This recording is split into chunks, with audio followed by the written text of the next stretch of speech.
Чүй областына караштуу Сокулук районунда тактап айтканда ушул номер 3 Керимбүбү Шопокова атындагы орто мектептин жана ошондой 4 орто мектептин жаштары, мугалимдер, эжагайлар, окуучулар менен биз жаштар сүйлөсүн теле долбоору кайрадан ободо. Саламатсыңарбы?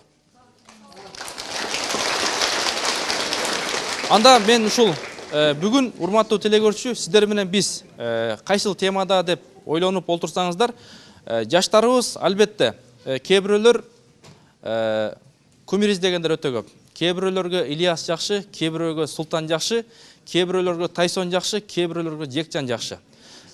Бүгүн жаштар жана кумирлер деген теманы тандап алдык. Анткени өтө олуттуу тема. Биз менен бирге болуңуздар, кызыктын бардыгы алдыда болот. Анда бүгүнкү биздин ошол төрүбүздүн коноктору бар. Ушулар менен тааныштырып өтөйүн. Керимбүбү Шопокова атындагы номер 3 лицей орто мектебинин тарбия завучу Эрика Саманбекова эжебиз конокто. Жана ошондой эле аталган окуу жайдын тарых мугалими Айнура Бакасова эжебиз конокто. Жана ошондой эле коомдук ишмер, дилмүрөгү адеп, ахлак жана маданият борбор мүдүрү Өзбек Чотонов конокто. Анда урматтуу телекөрүүчүлөр, ушул жаштар жана кумирлер бүгүнкү темабыз. Ушул силердин кумириңер кимдер? Анда биздин конокторубуздун сөзүнөн баштасак. Азыркы жаштарды сиздер жакшы билесиздер, көрүп жүрөсүздөр, угуп жүрөсүздөр, анда коноктордо. Азыр биздин жаштар чынында ар ким деле кумир тутуп берет экен. Жинди чалыш болсо деле тутуп берет экен. Такыр адеби жок болсо деле кумир туткандар бар экен. Эң негизи ушу кумирди өзүнүн апасынан, атасынан жакшы көргөндөр бар экен да. Мен ошого таң калам да, ошо апасын анча сыйлабайт. Ошо кумири үчүн өлүп кеткенге даярлар бар экен да. Чынында кумирлерди мындай деңгээлде сүйгөн болбойт да, туура эмес да. Сизге кошула албайт? Мен сиздин оюңузга таптакыр каршымын. Эмне үчүн? Мисалы мен деле өзүм жаш ырчылардан кумир тутам, бирок ата энемден аларды жинди чалышча тутат деп атпайсызбы кумирдичи? Бул жинди чалышча тутат дегенге вообще эле кошулбайм мен чындыгындачы. Мисалы мен деле кумир тутам, бирок мамамдан эмени артыкча кумиримди ушунча. Кумириң ким? Кумир Мирбек Атабеков, Омарлардын ырын угам, концерттери болсо барам бияка келгенде, газета чыккан эме ырларын окуп, алар. Европадан ким кумириң барбы? Европадан Джастин Тимберлейк тутам кумир туруп, Дженнифер Лопести, ал эми кыргыз ырчыларын жана газета чыккан макалаларды окуйм, бирок сиздин сөзүңүзгө кошулбайм. Мен мындай эме десем да, кандай десем, мындай жинди чалышча деп жаңы эле айтып кетти го. Жинди чалышча деп тутпайт го деп ойлойм да. Аны деген мен чеги менен тутам да, болсо кумир тутсам да, муну чеги менен тутам да. Чеги менен, Салам алейкум, менин атым Абушулабай. Мен бул ызга эч кошулбайм. Себеби жинди чалыш дегени туура эле, мисалга бизди ким билет, жана Джастин Тимберлейктер сен эме кумир тутам деп атпайсың, ким билет алар бизди сөгөт англисче, түшүнбөйсүң да, туурабы? Мирбек Атабеков, Омарларды сурайсың, алар эмне сүйөм, күйөм дейт, ошолор кумир тутадым. Мисалга кумир тут макул, мен каршы эмесмин. Курманжан Датка энебизди кумир тут, Каныкейди, Айчүрөктү, ошолорду кумир туткан, каякта жаш ырчыларды кумир туткан. Алар деле биздей адам, алар ачка андай деле көп салым кошкон. Джим Керри, ошол менен салам. Жаштар сүйлөсүн. Курманжан Датканы тутат экенсиң кумир, мисалы мен деле Курманжан Датканы кумир тутам, бирок сага айтып атпайбы, азыркы жаш ырчылардан кайсы ырчыларды кумир тутасың депчи. Мен өзүмдүн оюмду билдирип кеттим бул жерденчи. Тутам, мен сен оюңа вообще эле кошулбайм. Мен өзүм билгенимди кылам, каалаганымды кылам. Кумир тутамбы, чет өлкөлүктөрдөн тутамбы, кыргыз ырчылардан же орус жылдыздарынан тутамбы, бул менин ишим да. Ал сен кумир тутасыңбы, Курманжан Датканы тутсаң тут. Неме десем да, кыргыз ырчылардан кумир тутпай эле кой сен, эмең боюнчачы. Мен эме бир суроодо, сен вообще эле чет өлкөнүн ырчыларынан же кыргыз ырчылардын ырларын укпайсыңбы, же макалаларын окубайсыңбы? Жаштар сүйлөсүн. Сен кыргыз ырчылар кумир тутпайсың деп атпайсың. Мен алардын ырын угам, укпайм деп айткан жокмун. Жагат ырлары, бирок алар кумир тутпайм мен. Кумир тутам деп мен илгерки ушу маас аталарыбыздай биз дагы кыргыз жерибизди коргозок. Ошондой биздин кумирибиз, биздин максатыбыз ошондой Кыргызстанды коргозок жана башка көп Кыргызстанга жакшы ийгиликтерди алып келсек деген ойдобуз. Алардын сөзүн сен ырына кандай түшүнөсүң ошолордун, жага ошолордун ыры? Жаштар сөйлесін. Мен англисче өтө мына 100% түшүнөм деп айтпайм, бир где-то 60% түшүнөм да. Анан ошо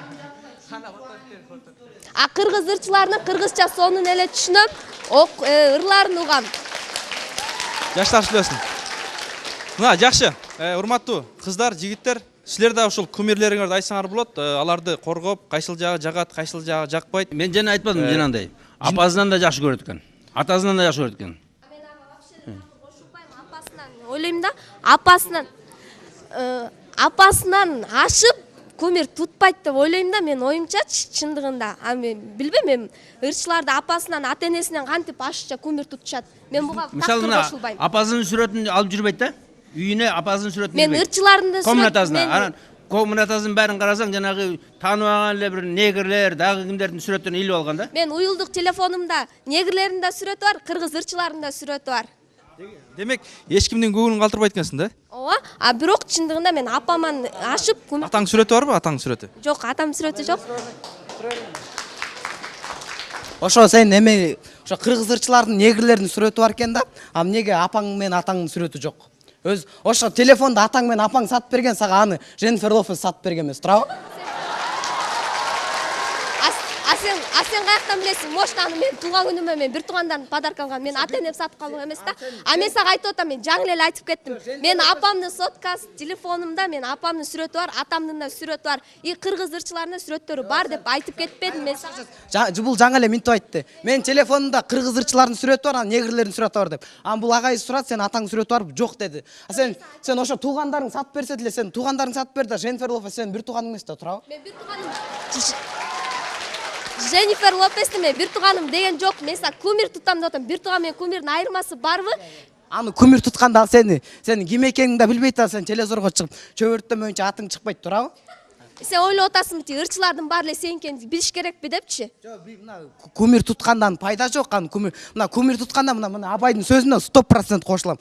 Кумир тутканда, мисалы үчүн, кыздар болсо Курманжандаткан кумир тутуп, мен ушундай болуп элимди жеримди сактасам экен деп. Анти эме Jennifer Lopez чилеп анан кийин Justin Timberlake да baby деп эметесиң сен. Жаштар сүйлөсүн.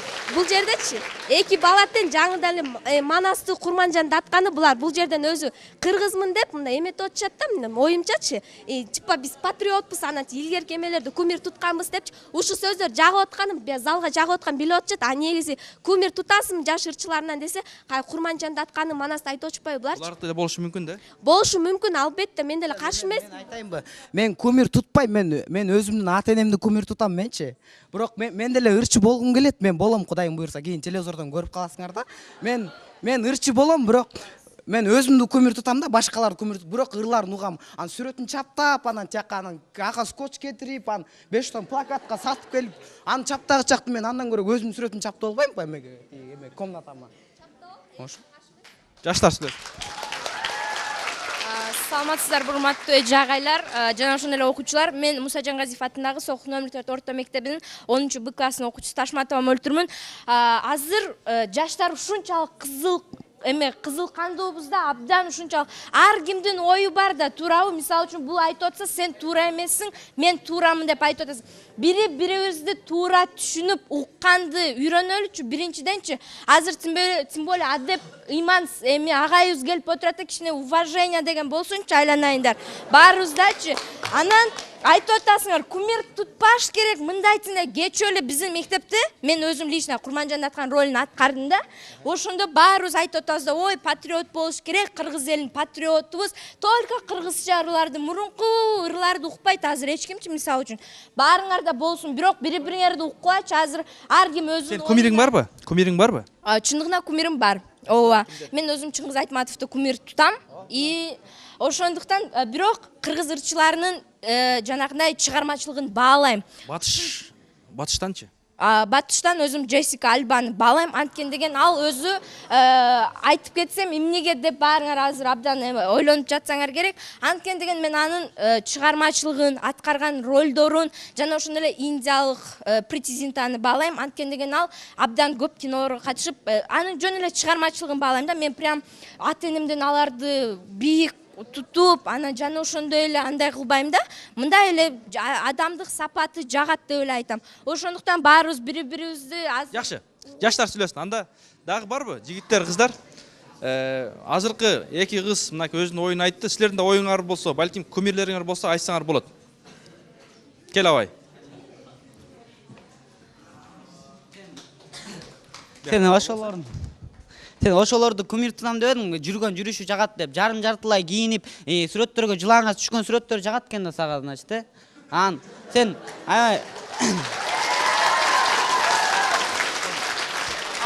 менчи азыр сен мени сынаганга келген жоксуң бул жака. Сен өзүңдүн оюңду айт. Сен ушундай экенсиң, мындай экенсиң депчи. Сен өзүңдүн эле оюңду айт. Мен оюмду сен эме кылбайсың. Элдер бул жактанчы өздөрү чечип алат да ким кандай сүйлөп аткан. Сен Жаштар сүйлөсүн. жок, ушул кыз туура айттыбы же туура айткан жок деп. Сен өзүңдүн сөзүңө жооп бер, өзүңдүн оюңду айт, болду. бул кызга кол чабы бар. Эме, ооба, бирок эже адам деген сындан өсөт, бири-бирибизди. Эже Жок, эже, азыр барабыз, азыр. Микрофон. Эже адам сындан өсөт, бири-бирибизди сындабасак, анан биз ошол кайсы жолго баратабыз, эже? Сындаш керек, бири-бирин сын менен өсөт адам деген. Жакшы. Акы кол чаппай турсаңар, биякта башында айтты, биякта талаш тартыш болуш керек. Биякта уруш баштабай эле жөн эле эмете эле. Уруш баштаба. Сен чагал уруш баштап атпайсың, монч керек, тинч керек деп элечи. Мен аны баштап аткан жокмун. Мисалы үчүнчү, мен өзүм баштап аткан жокмун. Ал бала чыгып алып туруп, сен туура эмессиң, сен мына. Бул жакта өзү Бул ал абай туура эмессиң деген жок сени. Сен туура эмессиң деп жулкулдаткан жок сеничи. Ал биринчиден акысы да жок, мени жулкулдат. жок, акысы жок, акысы бар деген жокмун. Ал сага минтип айтып атат. Ошо сага сүрөт жагабы деп атат. Анан сен ошо жагабы деген суроого сен эч кандай жооп берген жоксуң. Сразу эле айтышып көрөт атпайсың биякта урушуп элечи. Биякта талаштарчы болчу. Чынын айтайынбы? Алар андай сүрөткө түшпөйт. Талаштан так жаралат, Лично алардын сөзү. Ооба, ошондуктан бири-бирибизди жөн эле түшүнүп, Жок. акырын. Жок, акырса урушкан жокпуз. Имандуу элебиз биз. Эмне имандуу эмеспиз деп атабы? Имандуу элебиз мына биз, имандуу эле болуп турабыз. Сен өзүңдүн оюңду айт. Болду, мен өзүм. Анда урматтуу кыздар, урматтуу жигиттер, талаштан такты жаралат дейт. Демек, ар кимдин ою баалуу, дагы кимдердин ою бар? Баалуу, орчундуу, орундуу. Бул жакта айтып атышпай, көмүр тутпаш керек депчи. Эмнеге көмүр тутпаш керек? Тутса болот да, бирок чеги менен да, биякта кыз айтып кетпеди. Мен ата-энемден артык көмүр тутпайм депчи. Мен деле ошондойм да, мен деле көмүрүм бар, Нурлан Насип. Батыш ырчыларынан болсо, Джастин Тимберлейкти жакшы көрөм. Эмнеси менен жакшы көрөсүң? Ырчы катары жакшы көрөм. Ырдаган ырларынан өзүн алып жүргөнүн жакшы көрөм. Ырларын билесиңби? Ырларын билем. Бир куплет ырдап бербейсиң? Жок, ырдап бере албайм. Анан ата-энеңди деле жакшы көрөсүң да. Мен, например, соткамда өзүм ата-энемдин сүрөттөрү бар, обязательно болуш керек да алчы. Анан там ырчылардын эле сүрөтү эмес, ата-энеңдин деле сүрөтү болот да. Мен такыр сизге кошулбайм. Анткени ата-энеңди да жакшы көрүп, кумирди да жакшы көрсөң болот да. Сизге кошулбайт. Жакшы. Дагы? Ооба, балким бирок сен чеги менен мындай сыйлашы мүмкүн, бирок кээрлер фанаттар да чыгып калат арасынан. Алар кандай сыйлап атышат. Анан кийин ал болсо мындай айтып атат да, ушул терден Ушул кумир тандоодо жигиттер фанат болобу же кыздар фанат болобу? көбүнчө эркектердики кыздар болот да эми. Анан көпчүлүгү мисалы үчүн алар өздөрүн жок дегенде мейли алар сыйлашпайт, неметпейт, тааныбайт дагы, пайда да келтирген жок. Алар өздөрүн ошо кумирлери, тети Джастин Тимберлейк, өзүн сыйлайбы жок дегенде. Өзүн сыйлай туруп, анан кийин сени сыйламак беле терден. Анан кийин бул ушундай айтып атат да, тим эле аны таанып койгондой, буга пайда келтирген. Сен кумирлериң кимдер? Тааныбайсыңар окшойт эми. Абу Бакыр ас-Сыдык деген неме да эми, сахаба пайгамбарыбыздан кеткен. Айтпайлы, анан кийин ошол меники кумирлерим да бар, мен алардан үлгү алам. Ага ошол эмнелер жагат? Абу Бакирдин. Абу Бакирдин ыйманы жагат мага. Ал өзүн берген, бир гана ошондой туура жолго эле берилген, ал болсо кандай гана кыйынчылыктардан өткөн, ал өмүр баян окуп коюш керек, жакшы да ал. Таанысам. Мен бул жерде агайдын айтканына кошулбайм, анткени ата-эне деген биринчи очередде турат, а ырчы деген уже экинчи очеред болот. Кумир деген бул ар бир адамда болот, могул жерде баарыңар эле ушундай кумир тутасыңар. Просто могул жерде баарыңар эле туруп эле ушинтип Курманжанатка тиякпак деп атасыңар. Сен кумириң кимдер? Мен кумирим каныкей, мен омаңыр тутам, мен бирок ата-энемди биринчи очередке коем, анткени ата-энем мага бүт ыйманды, бүт нерсени берип турган ата-энем эле болот мага. Кумир мага эчтекени бербейт. Мен кумир тутаткан билесиң. Иә. Мен билбесем да зато сен деле эмес, башкада деле бар. Баарыңарды отпойсуң. Талашпайм мен. Жа урушпай эле айтсаң акыры эле коркуп атам. Булар вообще түшүнбөй атат эже. Айтып койчу. Мындай монтпай эле айтып койчу, монтпай эле. Кыйкырбай эле. Мен сен айтканың болсун, мен жылкынбайм макул. Бирок маалым могул жерде баарыңар деле кумириңер бар. Кумир бар, бирок эң биринчиси ата-энеси тотпойм. Мына бул агайдын сөзүнө кошулам мен азыр. Жаштар көп анда эме депчи. Ата-энесине биринчи, ата-энесинин сүрөтүн чаптабай, кумирлеринин сүрөтүн чаптап, кумирлердин концертине барып, ата-энеси аяка барба десе, кетип калат мисалы үчүнчү. Башкандай болсо да мен андай эмесмин. Анткени мен ата-энемди сыйлайм. Анан эмнеге мага тийиштирип айтып атасың? Сага тийиштирип айткан жок. Сен ошондой темада Жалпы айтып атасың, мен жалпы айтып атам, мен жалпы. Балдар жактыруу менен кумирдин айырмасын билип, анан айтыш кылбай, ар бир өз оюңарды айтсаңар. Кумир деген эмне бул? Кумир деген бул жактыруу менен кумирдин ортосунда айырма абдан чоң. Кумириңиз барбы эже? Ырчы, биз кумир тутчубуз эң биринчиден өз апабызды. Биз мурунку заманда жашап калбадыкпы? Мен апамдай болсом, апамдай ушундай үй бүлө күтсөм, апамдай ушундай таза болсом, андан башка да кумирлерибиз болчу. Биздин убакта кумир. Анан ар бир ырчыңды жактыруу башка. Кумир деген бул сен жактырып, ошону подражать этип, ошондой болом, мен ушундай кийинем деген анан кумир болот. Анан жактырган эле кишиңдин баарын кумир кыла берсең, ал кумир эмес. Жакшы. Рахмат. Келиңиз эже. Урматтуу окуучулар, мен ушул мектептин орус тилчи мугалими Олбек Алыкуловна болом. Биринчиден бүгүнкү теманы кумир тутасыңбы, анан кийин биринчи кимди коесуң дегенди биздин жаштар жакшы түшүнө бербей атасыңар. Азыр айтыш болуп кетти. Бул жерде кыз жакшы айтты. Сен өзүңдүн оюңду да сыйла, меникин да сыйла деп. Анан балдар агрессивный кереги жок. Кумир тутуп, анан жактырып эжекей туура айтып атат. Менин да кумирим бар. Ким сиздики? Меники, мисалы үчүн азыркы бапта Гүлнур Сатылганованы мен сүйөм деп айтам. Мен аябай сыйлайм. Эмне үчүн? Эмне үчүн дегенде кийген кийимдери, биздин эмеге табияты өзү жарашат аябай, ачык обужок кийбейт. Мындай бир мааниси жок ырларды ырдабайт. Гүлнурдун ырлары же бир энеси тууралуу, ата мекени тууралуу, мына Кыргызстан жөнүндө жакшы ырларды ырдайт. Эми ушул эле бир аздан кийин бир айтышым мүмкүн, эмне Гүлнур жаман, андай болбош керек балдар. Анан кыйкырыкчу калп эле урады эле манас, анан кийин Каныкей апам, анан кийин Курманжан даткам деп жөн эле бузбагыла. Курманжан Балким чындап эле ушуларды тутаттыр эже. Жок, тутсун. Жаштар билбейбиз да жүрөгүн. Туура эмес түшүнүп атат. Мен деле тутам ал кишини. Ал кишини кимдер гана сыйлабайт? Легендарлуу Курманжан датканы кимдер гана сыйлабайт? Анан ар бир эле сөзгө, ар бир эле азыр идеология башка болсо эле манасы менен Курманжанды вперед эмне серге оюнчук балар я. Ал кишилерди жакшы жер азыр, бирок болбогон жерден эле алардын атын саттып эле анан эле жана депутаттарды эле кур чакырып кыйкырып атпайсыңарбы? Жакшы, рахмат. Чоң рахмат. Жаштар сүйлөсүн.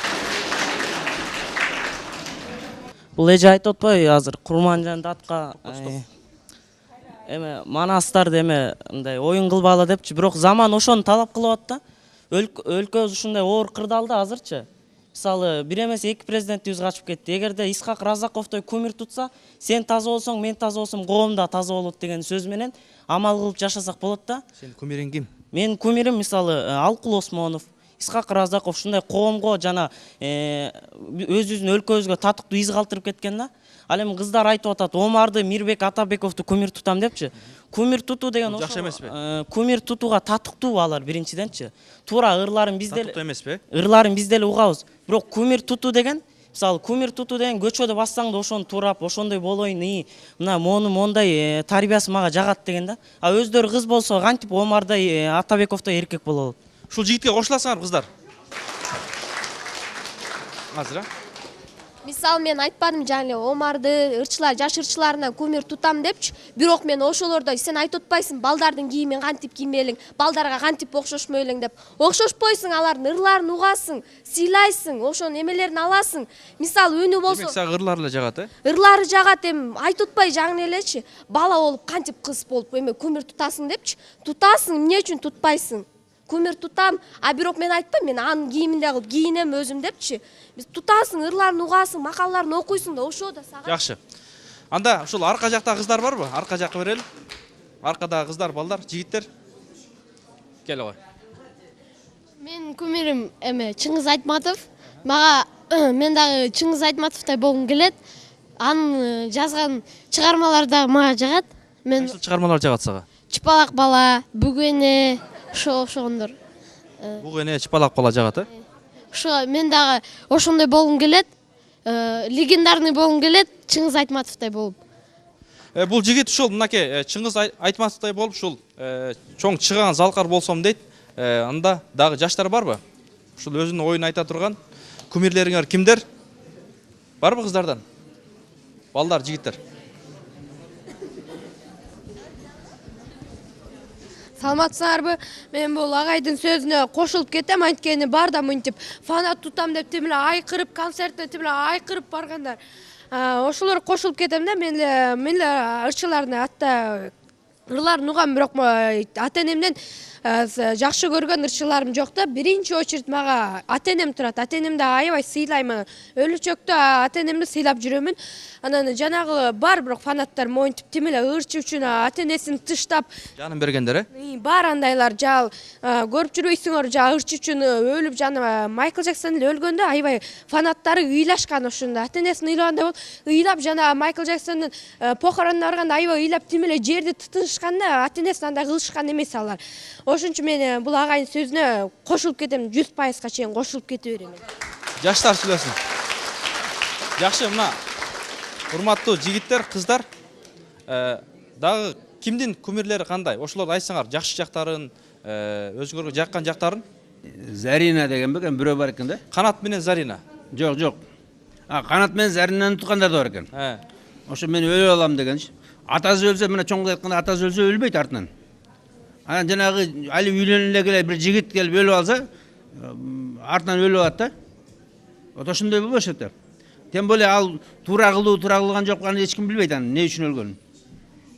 Беш кол тең эмес. Мисалы айтып атасыздар, Майкл Джексон өлдү, анан фанаттар ошентип, может ал чын жүрөгүнөн ошо адамга жүрөк ооруп, эрте эменен дүйнөдөн кетип калган, ооруганды, бирок эметип ошону адамдын артынан өлүп, ондайчы беш кол тең эмес. Мисалы мен эң жакын адамым өлүп калса деле, мен кайгырам, 1 жыл кайгырам, 2 жыл кайгырам, бирок жашоо улана берет, анын артынан эч ким өлбөйт. Анын өлөт, фанаттардын артынан өлөт деп кумир тутуп деп айтып атпайсызбы? Туура эмес да алчы. Мисалы мен кумир анан алып өлүп калса эле мен да өлөм деп чыкмак белем. Өлбөйм, жашайм. Жашоо уланат, Мен жанагы эмен айтайын деме, жанагы баягы клип тартылган кайсы эле жана Зарема беле? Зарема, мисалы жылаңачтанып, анан ошо жигиттин үстүнө минип атат да. Клибинде. Анан ошондойлор да туткандар бар да. Анда адепсиз, аморальный бир эмелерди Мадонна. Ошо биздин Кыргызстанда ошо ырчылар бар да. Ошолор өздөрү эмеге келип атат, түз эфиргечи. Түз эфирге келип, эме бизге салам айтып, Кыргызстан эме түз эфирге келип атат, МБТга, Кыргызстанга. Анан өздөрүнүн клипин көрүп кантип уялбай отурушат ошолор. Ошолорду ким кумир тутат? Андан көрө качып кеткен Бакиевди кумир тутулган жакшы эмеспи ошолор туткучакты? Жаштар сүйлөсүн. Бар да андай кумир туткандарчы, мисалы концерти болот десе чуркап баргандар бар да, билет калбай калыптыр деп ыйлагандар. Мен андайларды көрдүм да, өз көзүм мененчи. Эмне эжекелерим эле бар, алар концерти болбой калса, жөнөтпөй койсо ата энелерим ыйлашат ошо. Эжелериңби? Ооба, эжекелерим бар. Мен эле алар менен ушуп кетем да, кээ бирдечи алар эмне кыласыңар депчи. Мен өзүм монтип ырларын укпайм деген жокмун да, угамын. Бирок чеги менен Барбай эле кой деп айтсаң болбойт да. Жок, барбай эле койгула дейбиз да. Билет калып жанагында билет калбай калыптыр. Ошо калбай калса ыйлашкан бар да, ошону жөнөтпөй койгон ыйлагандар болгон. Анан апа, ата энелериң урушат дейм. Ошолор үчүн эмнеге ыйлайсың? Азыр конокко ата энең чакырса барбай койсо ыйлабайсың да. Концертке барбай койсо ыйлайт экен да. Ошону андайлар көп болот. Ошо. Жакшы. Мына азыркы биздин кызыбыз айткандай, ар кандай ойлор бар, анда Айнур эже. Эме депчи, идеалдуу инсан дегенди кандайча мисалы түшүнө аласыңар да? Идеалдуу инсан дегенге биринчи мага түшүнүк бергилечи, анан кийин мен силерге анан ошондойн анан силерге айтып берейин. Мисалы, ошол кумирди идеалдуу инсан кылып тута аласыңарбы? Идеалдуу инсан деп, идеалдуу инсан дегенди кандайча мисалы түшүндүрө аласыңар? идеалдуу инсан деген. Кумирди идеалдуу инсан дей аласыңарбы? Идеалдуу инсан деген эмне деги? Идеалдуу деген силер мындай айтып атасыңар, бүт жеринен да бир да жеринен кемчилик жок депчи. Эми мен оюмча андай адам жок. Бизден эмес, бизден да улуу адамдар, тетил, бизден да белгилүү адамдар, кандай чоң адамдар жок болсо да бир кичинекей кемчилик кетирген болчу да. Болбойт да, э? Идеалдуу инсан тутуп аткан кумириңердин баарын ошол силер идеал катары тутуп атасыңар да. Кумирге татыктуу адамдар болушу мүмкүн. Мисалы ошонун Кимдер алар? баскан тууганын айтып атасыңар. Бизде ошо акыйкат жолуна чыгарган пайгамбарыбыз албетте. Андан кийин да ушул Кыргызстанга өзүнө тиешелүү болгон келечегин астына коңторуп мындай таасир бергендердин улуу адамдар да, Чыңгыз Айтматов ошол немелерин идеал тутканды биз только мындай пайгамбарларга берсек алар деле туура болот балким деп ойлойм, э? Ошолор эле адамдарда эч кандай идеал жок да. Идеалдуу адам жок да. Анан жана кумир тутуп аткандарыңарды силер ошол мен ойлоп атам да, эмне аны сүйлөгөнүнө же басканынабы, же турганынабы, же эмне кайсы жагынан аны идеал тутуп атасыңар? Мен мисалы ошого суроо бергим келет. Жакшы, рахмат. Анда эркеже ушул жаштар жана күмүрлөр темада сиздин күмүрлериңиз кимдер? Азыркы жаштардын ой толгоосу кандай? Айтып берсеңиз кыскараак. Мен өмүр бою өзүм эстеп отурдум да, окуучу болгондо, мындай жаш кезимде, оказывается, бир да кумирим жок болгон экен да. Кумир жок, жашаса болот. Мисалы, кантип? Мисалы, өзүң иштейсиң, атенен карайсың да, кандай жүрүшөт алар. Ар бир адам подсознательно кааласа өзү пример алат да, үлгү алат ата-энесинен. Анан үй бүлө курганда өзү эле ошол бүт качестволор өтүп кетет да ошол адамга. Апасы кандай жүрсө, эжеси, кызы да ошондой жүрөт. Эжесин карап сиңди өсөт. Анан башка эле бир мейли мен да жакшы көрөм ырчыларды, музыкага аябай кызыгам. Мага да Мирбек Атабек жагат, только не как кумир. Кумирде эмес. Мен анын уккан ырларын жакшы көрөм. Ырлары жагат сизге? Ооба, кызым экөөбүз жакшы көрөбүз аны. Балам жаман көрөт аны. Жаштар сүйлөшсүн. Чоң, рахмат. Анан дагы айтып коеюнчу. Мына биздин балдар сүйлөп атпайбы? Абай, Низами, Улук. Алар өзүнүн мнениясын айтып атат. Туура. Кумир тутпаш керек дейт мындай жаш ырчылардан. Алар эгер мындай чын жүрөктөн айтса, мен аябай кубанат атам да. Биздин окуучулар ушундай акыл эстүү болгондо. Биз мындай терең түшүндүргөндөрчү эже. Биз кумир тутпаш керек деген жокпуз. Биз мондай жакшы немелерди кумир тутсаңар болобу деп сурап атабыз да ошо. Булар эме туура жооп бербей эле монт отушпай, монт эле. Булар балдардын да мнениясы да. Бул улуктун мнениясы. Кыздар туура эмес жооп берип атабы?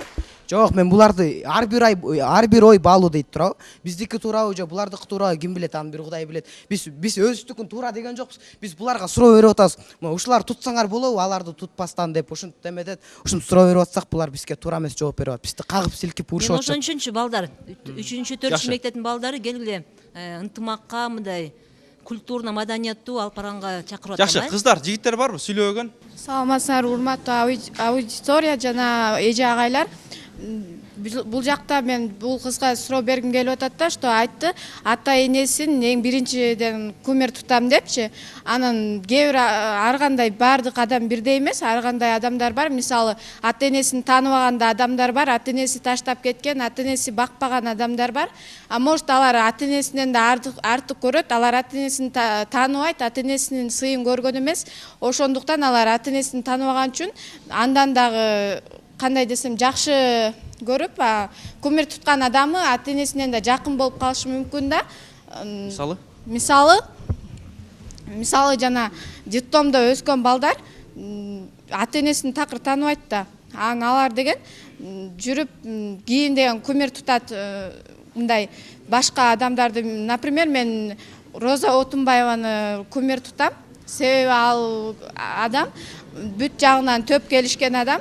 Мен аны сыйлайм жана өзүмдүн урматтайм. Жакшы.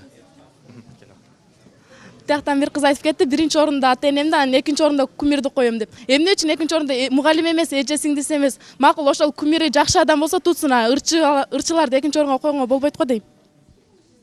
Жооп. Бул жерде бул кыз айтып атат, ата-эне биринчи орун, анан калган экинчи орун деп. Мен айттым, билем, бирок ата-эне дегенден кийин ата-эненин ичинде туугандар деле кирет да. Мисалы үчүн ар бир эжең, агайың уже баары эле кирет да ата-эненин ичине эле, туугандар уже ал. бул деген айткан жок үй бүлө деп. Үй бүлө дегенге ата эне, туугандар бүт кирет. Сен ата эне деп эле айттың. Үй бүлө дегенге бүт баары кирет. Ата эне дегенге ата мели эне кирет. Эч качан ата эненин арасына туугандар кирбейт. Мейли мен ата энемди биринчиликке коем, анан ырчыны кое турмун, эми менин оюм дал. Жаштар сүйлөсүн. Саламатсыздарбы? Мен биринчиден айтып кетет элем, мындай деп атпайбы. Мен өзүм күмүрлеримди айтып кетсем, мен биринчиден жаштардан Бегмай Эсенгулованы тутам, анан Роза Аманованы тутам да. Анан мындай айтып атпайбы, бул ата энемди, мисалы мен мамамдычы, мамамдай болгум келет, мисалы мамамдын тарбиясын алам, мамамдай болом бирок деген, эми алар ырчып, мисалы Акковтачан бала айтып кетпеди эме депчи. Что мен да жакында ырчы болом депчи, ал да ырчы болсо, мен да элге жаксам экен, элге кызмат кылсам экен, элдер мени жакшылап эме сүйүшсө экен, мындай жакшы көрүү менен эметсе экен дейт да, мисалычы, өзүнүн ырын тартуулапчы, баскан турганын, кийингенин көрүнүп мындай десени ачкат да. Анан ошондой эле да, мисалы. Ошондо Роза Аманованын кандай ырдаганы жагабы же сүйлөгөнүн эмнеси жагат, эмнеси менен тутасың? Роза Аманованын кийингендери, алардын улуттук кийимдери, ырдаганы да, үнү дагы бүт болгон эмеси ушу жагат да, идеально. Өзгөчө көйнөктөрү жагат, Жаштар сүйлөсүн. Булар жантан бери кумир деп атат. Кумир деген бул эмне? Жанакы бул жанакы өз Майкл Джексон, неме Мирбек Атабеков, алар менен силерне неме жанакы алар тарбия бербейт да бизге. А бизге бир гана ата эне менен тарбия берет, бир гана алар менен мешітке кирбейсиң сен. Кумириң ким? Мен кумирим ушу неме ажылар. Ажылары? Кимдер алар? Ушу жанакы Чубак ажы, жанакы ушу алыстагы неме болгондор. Атың ким? Мерлан. Алар эмнеси жагат сага? Мен ошондой болгон улуу мусулман болгум келет. Алар неме ошондой болот неме жанакы. Мен ошолор менен алар намаз окусаң мешітке киресиң, сен жанагы ырлар неме киного ачсаң сен мешітке немеге бейишке кирбейсиң, а сен жанагы неме менен киресиң. Ушу бейиш имандоосуң мешітке неме бейишке киресиң. Жаштар сүйлөсүн. Баары эле өз мнениясын айтып, өз кумирлерин айтып, бири-бирине жакпай жатышат да. Сен кимдер? Кандай? Кумирлериң кимдер? Мен кумирлерим, кумир мен ар бир вот жаштар бирдемке бир нерсени эме кылганда ойлонуп кылыш керек экен да. Анткени мен бул жерде азыр кумир таңдагандан көптөр айтып атат, Мирбек Атабеков, же Омар. Аларды үлгү алыш керек да. Алардан алганда жана клиптерин көрдүк, жана Мирбек Атабековдун же Омарлардын клиптери кээ бир эмелери бар да. Жакшы эмеспи? Мындай терс таасир берген. Мисалы кайсыл клиптери бар? Мирбек Атабековдун жанакы англисче бир ырлары бар. Аябай эме. Ал жанакы жаштар айтып койт го кыргыздачы, жаман болуш бир паста, жакшы болсо аста-аста депчи. Анан жаштар көбүнчө ошол жаман жакты карап, өздөрү да бузулуп кетип атат да. Анан жакшы жакка мындай умтулуусу төмөндөйт. Менин кумирим бул школдогу мугалимдер. Мугалимдер? Именно Айнур эжени айтып кетет элем. Айнур эже анткени биздин тарыхтан берген Айнур эже дайыма окуучулар менен мындай бетме-бет мындай өз оюңарды билдиргиле айтат. Анда Айнур эжеге бир кол чаап коелу. Алдыбызга кое турган бул биздин мисалы үчүн жазуучуларды алып коелу. Биз дагы чоңойгондон кийин жазуучулардай болуп жазып. Кимдер алар? Мисалы үчүн Чыңгыз Айтматов, Алыкул Осмонов, ошолордун баары азыр мурда десе алар да аябай таланттуу жана жакшы жазган эме жомоктору бар, поэзиялары бар. Ошолорду окуп биз дагы көптөгөн нерселерди алабыз. Жана биз ошолордун артынан биз дагы көп эмелерди кумир тутуп жанакы демек чыгармалар жагат экен да бардыгы. Ооба. Рахмат. Кел. Мен атым Бузурман. Мен деген жана Айнур эже деген эме деп сурап коюп кетпедиби? Идеалдуу эме кумир деп сен кимди эсептейсиң деп. Мен деген идеалдуу кумир деп Чыңгыз Айтматовду эсептейм. Анткени ал деген аябай көптөгөн чыгармалар жазган, кызыктуу аябай. Алар деген алардын көбү деген кино тасмага тартылган. Мен ошондой Чыңгыз Айтматовдой болуп, мен деген ошондой аябай дүйнөгө таанылган чоң киши болгум келет. Рахмат. Мына урматтуу телекөрүүчүлөр, биз жаштар жана кумирлер деген темада азын-аулак сүйлөштүк. Биз жыйынтыктоо бөлүгүнө келдик.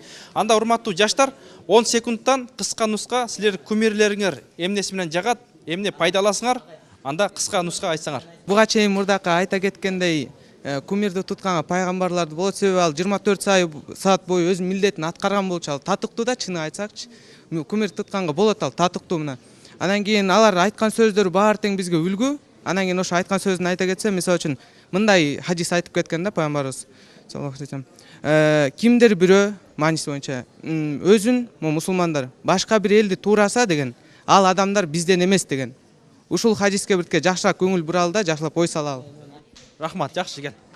Мен ушу белектин сөзүнө аябай кошулам, 100% кошулам да. Анткени пайгамбар саллаллаху алейхи вассалам айткан эме деп. Ким мисалы үчүн бизден Кыргызстандан бирөө тияктан ошо Дженнифер Лопести жакшы көрсө, ал Дженнифер Лопес может ал наркы дүйнөнүн тозокко кирип калат. Ошо тозокто ал Дженнифер Лопес менен бир болот.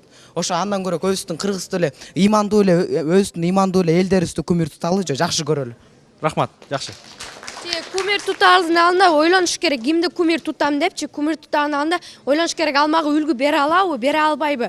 Мисалы, күмүр тутсаңар үлгү алайын десең, мо Эркежеден алгыла, аябай маданиятка салым кошоду, Айнура Бакасовдан алгыла, үлгү бере турган. Анан кийин каяктагы эле жанагы чет ырчылар, кыргызчылар алар бизге үлгү бере албайт. Үлгү бере турган адамдардан үлгү алыш керек. Рахмат, чоң рахмат, жакшы кел. Мен улуктун сөзүнө кошулат болчумун, эми алар туура айтып атат, пайгамбар ошентип айткан да. Ошол ким ошол жаман эмелерди кылса, ошол менен тозокко барат деп. Бул күмүр тутуу болбойт да. Демек пайгамбар айткан турат, жаман нерсени кылса тозокко барат деп, Жакшы пайгамбарлардын үлгү алгыла деген ой, Ошентип айткан. Мисалы үчүн эме ажылар менен дагы эме бешке кирбейсиң да, ажылар өздөрү менен кирет. Сен өзүңдүн эме намаз окуп, жакшы иш кылып эмелерди кылсаң, Аллах бешке кириши мүмкүн, Аллахтын эмелерин берсе, берген эмелерин берсе, убадаларын берсе, ошолордун баарын аткарса, ошондо эме бешке кириши мүмкүн. Рахмат, жакшы кел. Күмүр андай мындай деп атасыңар. Мисалы үчүн мугалимдер күмүр бизге билим бере албайт. Мисалы үчүн мугалимдер бизге билим бере албайбы? Эмнеге? Алар ырдап өзүнүн эмесин эметип атпайбы, биз сыйлабайт да. Мугалимдер мисалы үчүн 1-класстан баштап 11 класска чейин бизге билим берип, бизди карап ошентип атпайбы? Оюң туура эле айттыңбы? Ооба. Жаштар сүйлөсүн. Мугалимдер бизге 11 жыл бою тарбия берет деп анан кантип ырчыларды күмүр тутпайсың, мен күмүр тутам, жанатан бери ошол сөз менен кайтпайм демекчимин. Анан бияктан айтып атышпайбы? Жана бир бала айтып кетти го, күмүрүң сага тарбия бермек беле, ата энеңди күмүр тут депчи. Эч ким күмүрдөн тарбия албайсың, сен анын жакшы жактарын, жакшы сапаттарын өзүң алганга аракет кыласың да. Анан ата энең сага күмүрүң тарбия бербейт деп жана айтып кетишпедиби? Кошулбайм да. Чоң кызга суроо берем, мисалы сен Майкл Джексондон мисалы эмне тарбия алса болот? Мен Майкл Джексонду күмүр тутпайм, жана эле айтып кетпедим. Жок, башкалар тутат да, эми көп. Мисалы мындай да азыр чынында айтсамчы, мындай жаштардын арасында аябай көп да күмүр туткандар.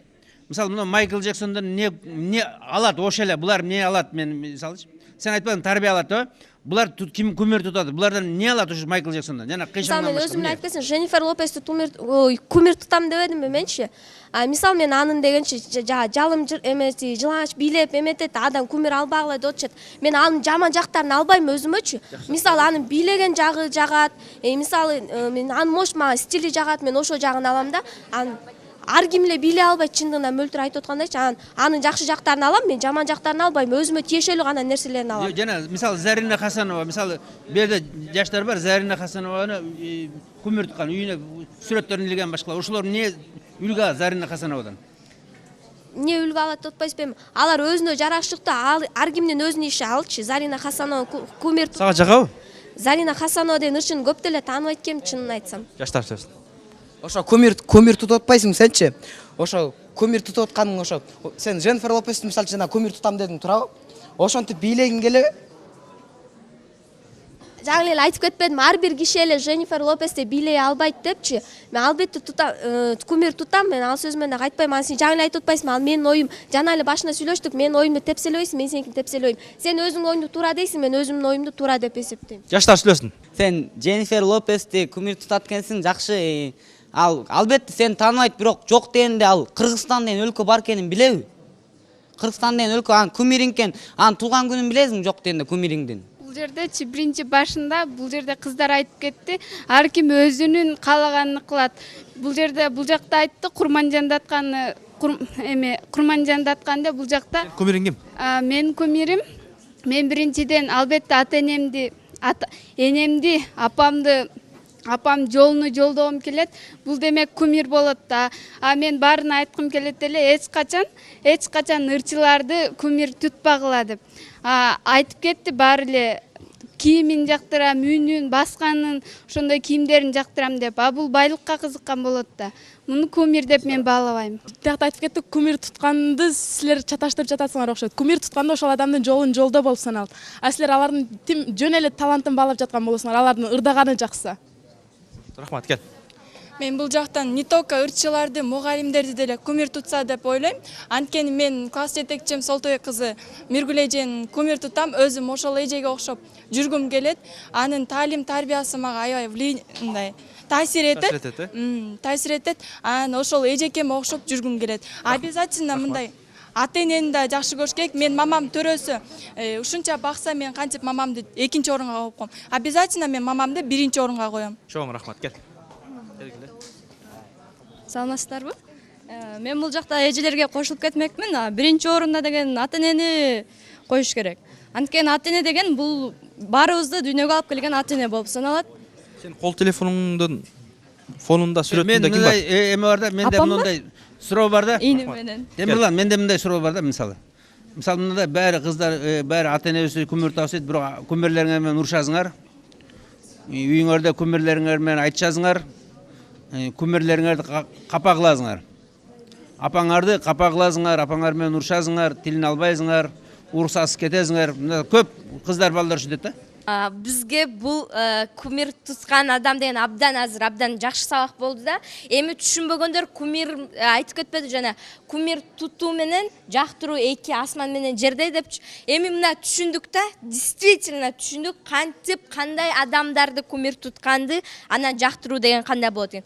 Мына мисалы үчүн айтып атат, ушул кумир сага тарбия береби депчи. Адам өзү ойлойт да, өз башы менен ойлош керек да. Ушул адамды эгер мен кумир тутсам, ошону кандай үлгү ала алам? Ал эгерде мен бирөө сурап калса, сен менин кумириң ким десе, ошону айтсам уят болуп калбаймбы деп, ошол кумир тутканда да ойлонуп туруп, анан кумир туткула деп кетмекчимин да. Кимди тутасың? Мен жана эле айтып кетпедимби, мен өзүм Чыңгыз Айтматовду кумир тутам деп. Кумир тутканга каршымын. Эми жакшы көрүп, телевизордон көрүп эме кылса болот болуш керек. Бирок алар кумир тутканда алар телевизордон көрүп эле, ырдаганын көрүп, кийингенин көрүп эле айтып отурушпайбы жакшы депчи. Алардын жүрүм турумдарын кандай эмне кылып жүргөнүн билбей атат да. Мисалы Чыңгыз Айтматов, Манас бабабыз жана Курманжан Даткадотбай, алар менен сыймыктанып патриоттук сезим пайда болот да. Аларды бардык элдер тааныйт. Биз деген аларды кумир тутпай мындай сыймыктанышыбыз керек да. Биздин элден ушундай баатырлар чыгып, элдин баары тааныган адам чыкканначы. Жакшы. Мен кумирим бар, бирок ата-энем. Башка жок кумирим. Башка жокпу? Аларды угам, бирок кумирге тутпайм. Анда биздин ушул конокторубузга берсек, урматтуу коноктор. Мен ушу ойлоп атам да, мисалы жаштардын ар ким деле кумир тута бериши бул жанагындай түшүнүктөрдүн аз болушунан деп ойлойм да. Себебинде кээ бирлери жанагындай кыйшаңдагандан башка эч нерсе сөзүн түшүнбөйт эле. Анан ошолорду кумир тутуп, анан ошолордун кассеталарын бәрін жинап алып, анан кечке чейин ошолордун музыкасын угуп жүрөт да. Атасы кыйкырса, апасы кыйкырса жооп бербейт. Майкл Джексон болсо ушу башын кыйшаңдатып жүрөт да. Анан жанагындай өлүп алгандар бар. Өткөндө Сой деген биздин Кыргызстандан бирөө бир кореец өлгөн да. Ошондо бир 5-6 бала өлүп алыптыр өзүн муундуруп. Ушунчалык деңгээлде жанагындай фанат болот да. Ошондо мен айтам, ошо атасы өлсө өлбөйт артынан. Даже кайгырып койбойт. Анан мына жанагындай бир тааныбаган эле бирөө өлүп калса, алыстан жүргөн. Анан ошон үчүн өлүп калат да. Анан ошон үчүн жаңжалдашып, ошолордун кассеталарына, башкаларына канча акчадан коротуп атат да. Ошондой деңгээлде жанагындай фанат сүйүү болбошт да жанагындай кумирлерге. Анан кумирлерди тандаш керек. Жанагындай адепсиздери бар. Жылаңачтанып алып, кыйшаңдап өтө эле. Биз даже адамдар эч качан кыйшаңдабай турганда кыйшаңдаган. Ошолордун баарын фараттап да. Ошонун баары ойлойм мен. Жанагындай биздин тарбиябыз жетишсиз. Жана мына кээ бир балдар айтты, ушу жанагындай үлгүлүү адамдар, коомго пайдалуу адамдар, биздин жанагындай жакшы батырлар, мына ошондой адамдарды улуу тутуп, кумир тутуп, ошолордон үлгү алып, ошолордой болгонго аракет кылса ошо жакшы болот эле. Рахмат. Айнур эже. Бүгүнкү мына могул жерде отурган жаштар сүйлөсүн деген долбоордо аябай жакшы нерселер талкуулар болду да. Балдар өз ойлорун айтышты. Бирок жана айтып аткан ушул көбүнчө жанагы кумирди тутуп, ошонун кыйшаңдаган ар кандай нерселерин кумир тутпай, биз жанагындай жакшы бир ыйманга келип, жакшы жана ата эненин үлгүсүн алып, жакшы жанагы улуттук баатырлардын үлгүсүн алып, коомго жакшы таасир өзүнүн салымын кошуп кеткен инсандардын үлгүсүн алсак, мен ойлойм аябай жакшы. Коом жанагы эме Низами айткандай, коом таза болсо мен да таза болом деген аябай жакшы эмеге туш келебиз. Чоң рахмат. Эркеже. Балдар, мен силерге айткым келет, эч кандай кумирди тутпаш керек. Кээде айтып атпайбы, мындай жакшы инсандарды, тарыхта калтырган эме инсандардан үлгү алгым келет депчи. Кумир кереги жок. Жөн эле ошо адамдарды карап, силерге жаккан адамдарды карап, жакшы жагын алгыла да, андай кумир тутуп, ана до самого убийства, чтобы не доходили. Ошо биздин жолугушуунун максаты бирөөнү жактыргыла, уккула, кинолорун көргүлө. Алар деле таланттуу адамдар да. А мындай кумир, чтобы до такой степени не надо, да, кереги жок. Жакшы көрө, фанат болбогула. Урматтуу телекөрүүчүлөр, бүгүн сиздер менен биз ушул аз убакыттын ичинде жаштар жана кумирлер деген темада азын улак сүйлөштүк. Албетте, жаштар кээ бирөөлөр Мирбек дешти, кээ бирөөлөр Ильяс, кээ бирөөлөр Султанды жакшы көрөбүз, кээ бирөөлөр ажыларды жакшы көрөбүз, кээ бирөөлөр пайгамбарларды жакшы көрөбүз дейт. Балким бул дагы бир жакшы жөнү бар. Кара курсак кампайып тойгон менен жан дүйнө ач калууда. Урматтуу ата-энелер, ушул жаштарды, окуучуларды, балдарды жакшы көмүрлөрдү үйрөтүү керек. Ал кимдер десе, балким азыркы биздин жаштарыбыз айткандай, бизге жакшы жол көрсөтүп берген бул пайгамбарлар болсо керек. Жана биздин сүйүктүү пайгамбарыбыз Мухаммад Мустафа саллаллаху алейхи вассалам. Кийинки ийгиликтүү ишембиден жолугушканга чейин саламатта калыңыздар.